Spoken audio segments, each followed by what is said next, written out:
فبأي آلاء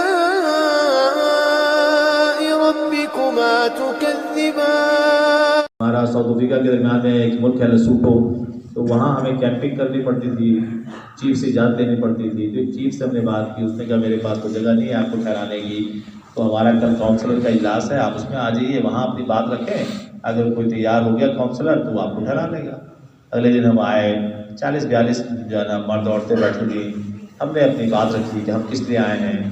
ہم کہتے تھے، ان کو بتاتے تھے ہم مسلمان ہیں، ہم واکنگ پرے کر رہے ہیں، پیدل چلنے کو ہم ان کو کہتے تھے واکنگ پرے کر رہے ہیں، اور ہم آپ کے لیے، آپ کے نسلوں کے لیے، آپ کے ملک کے لیے، آپ کے بچے بلندی پہ آئے ہیں، اس کے لیے دعا کرنے کے لیے نکلے ہیں۔ اور بیوی بچے کاروبار سب کچھ چھوڑ کے آئے ہیں، بڑے متاثر ہوتے تھے، ایسے نفسا نفسی کے حالت میں کون ہی کرتا ہے۔ اس محبت کے اندر جب ہم نے یہ بات رکھی اور ہم نے کہا کہ یہاں ہم نے ایک دن ٹھہرنا ہے اس دعا کے لیے، تو کون تیار ہے؟ تو کسی نے ہاتھ نہیں کھڑا کیا۔ ایک 82 سال کی ضعیف خاتون، جھریوں بھرا چہرہ ہے، اس نے ایسے آہستہ سے ایسے ہاتھ کھڑا کر دیا کہ میں تیار ہوں ان کو اپنے گھر ٹھہرانے کے۔ ہمیں بڑا برامدی کہ اتنی ضعیف خاتون یہ کیسے جناب۔ ہم نے اس کو گاڑی میں بٹھایا، اسے گھر پہ لے کے گئے، 2.5 بندے کا گھر، 3 کمرے بنے ہوئے تھے، ایک کونے میں صحن تھا۔ ہم 12 ساتھی تھے، ہم نے اسے کہا کہ بھائی یہ ہے کہ ٹھیک ہے یہ گھر میں، لیکن پانی کا کیا مسئلہ بنے گا؟ 1 کلومیٹر دور سے پانی ملتا تھا۔ کہنے کہ آپ ہمارے مہمان ہیں۔ عیسائی عورت ہے، مسلمان بھی نہیں ہے، کیا ہے اس پوری بستی میں ایک مسلمان نہیں ہے، وہ بھی عیسائی ہے، 82 سال کا کوفر ہے۔ کیا کہتی ہے؟ آپ ہمارے مہمان ہیں، آپ پانی سے بے فکر رہیں، کل جب آپ آئیں گے یہاں 2 ڈرم فل پانی سے بھرا ہوگا، پانی کی فکر نہیں کرنی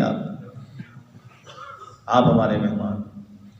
تو میں نے امیر صاحب سے کہا کہ امیر صاحب ہمیں تو یہ پورا گھر دے گی، تو ہم 8 ساتھی ہیں، اور 4 ساتھی 2 افریقہ سے آئے تھے، ایک فجی سے آئے تھے، اور ایک مولانا شیخ الحدیث مولانا زکریا صاحب رحمۃ اللہ علیہ کے خادم، 65 سال حضرت کی، بڑے عالم، 10 سال ان کی خدمت کی۔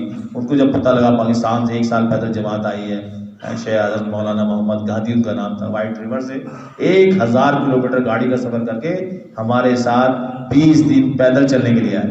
عمر کتنی؟ 65 سال۔ عالم کتنے بڑے اور کن کی خدمت میں رہے؟ ہم نے علماء کرام سے محبت کرنا نہیں سیکھی، ہمیں مار یہاں سے پڑھ رہے ہیں، ہمارے بڑے ہیں، کسی بھی مکتبہ فکر کے عالم ہے، ہمارے ذمہ رسپیکٹ ہے۔ بھائی بلال صاحب فرماتے تھے کوئی دے تم کو گالی، تم تو مٹھائی کی تھالی، کوئی اڑائے تم پر دھول، تم تو اس کو گلاب کا پھول۔ ہمارے تو یہ اخلاق، تبلیغ والوں کو زیب نہیں دیتے۔ علماء اکرام کی شان میں بدخوئی کرنا، ان کی ہر غلط بات پہ صبر، ٹھیک ہے حضرت، ٹھیک ہے حضرت۔ اللہ کی شان جناب، اس کو کہا کہ بھائی ٹھیک ہے تو یہ سارا گھر آپ اگر ہمیں دے گی تو ہم یہاں ایڈجسٹ ہو جائیں گے۔ اس نے کہا بھائی یو آر دا اسٹرینجرز، ایسی ہی بات کرتی تھی، یو آر دا اسٹرینجر، آپ اجنبی لوگ ہیں، میں سارا گھر آپ کو کیسے دے دوں؟ میں نے امیر صاحب سے کہا امیر صاحب بات تو ٹھیک ہے، یہ اجنبی ہم لوگ اس کے لیے تو میں نے کہا امیر صاحب سے کہا کہ امیر صاحب سے کہیں کہ پھر تو ہم یہاں نہیں ٹھہر سکتے، تو پھر ہم جو ہے نا اگلی بستی میں جانا پڑے گا جناب، سردی بہت تھی، خیمہ ہمارے پاس تھا پیراشوٹ کا، اس میں ہم ٹھہر نہیں سکتے تھے۔ جیسے ہی ہم نے اس کو یہ کہا نا نہیں میں تو مذاق کر رہی تھی آپ سے، اونلی فار جوک۔ اور اس کے بعد جو بات اس نے کی ہے نا وہ سننے والی، جو مقصود تھا سنانے کی، اس نے کہا کہ آپ جیسے گیٹ اپ والے لوگ، ہولی والے لوگ کسی انسان کو دھوکہ دے سکتے ہیں؟ یہ میرے نبی کا ظاہر، شلوار کرتا ماما، سنت لباس، اس کی کشش، 82 سال کی کفر میں وہ ہے بڑھاپا، اس کے الفاظ، آپ جیسے گیٹ اپ والے ہولی والے لوگ کسی انسان کو دھوکہ دے سکتے ہیں؟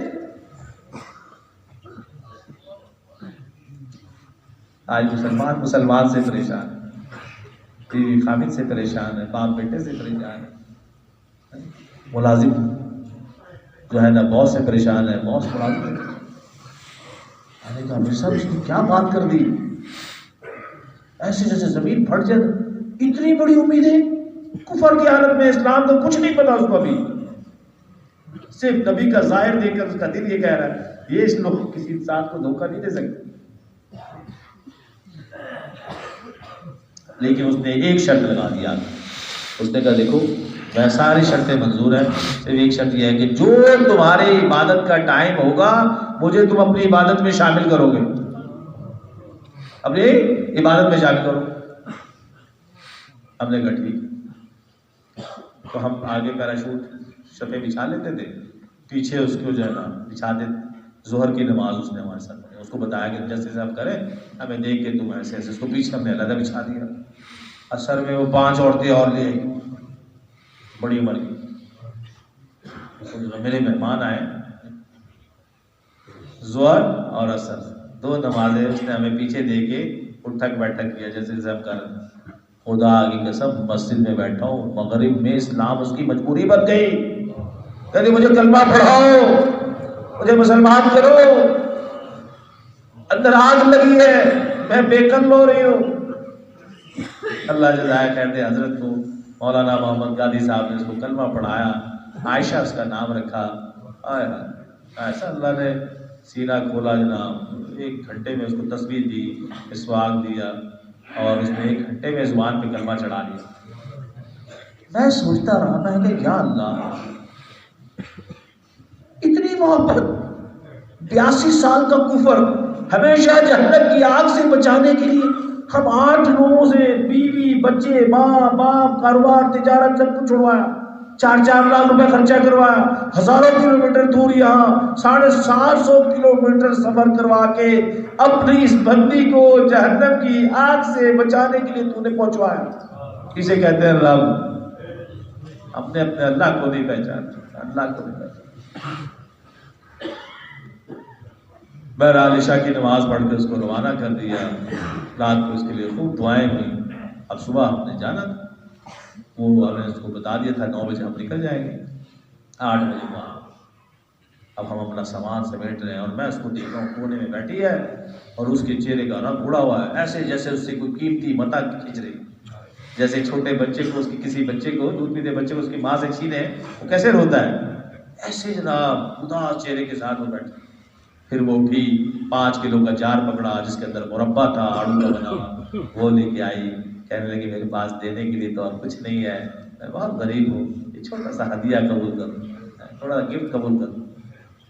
امیر صاحب تھوڑا سا ریلیکٹڈ تھے دینے پہ. میں کہا امیر صاحب میں نے پورے سفر میں آپ سے کبھی کچھ نہیں کہا، برائے مہربانی اس کا ہدیہ نا اس کا واپس نہیں کرتا، ہمارے پاس برتن نہیں ہے. اچھا سمجھدار بہت تھی.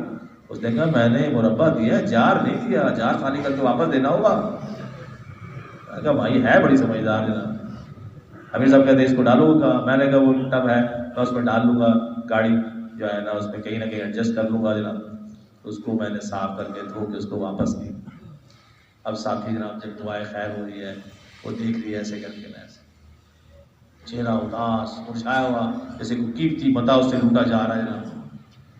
اس کے بعد ساتھی دعا کر کے نکل گئے، اور میں نے گاڑی لے کے آنا تھا پیچھے سے خدمت کا سامان، سارے ساتھیوں کا بستر وغیرہ اس میں تھا، اور جو میرے خدمت کے جوڑی دار تھے میرے ساتھ. اچھا جب وہ دعا ہوئی تو میں بھی رخ موڑ کے گاڑی میں جیسے ہی بیٹھنے لگا، آئے آئے وہ پیچھے سے دوڑی ہوئی آئی، اس نے میرا بازو پکڑا، ایسے چہرے کو میرے گھمایا اور کہنے لگی او مائی سن when will you come again، اور روئی جا میرے بیٹے کب دوبارہ واپس آؤ.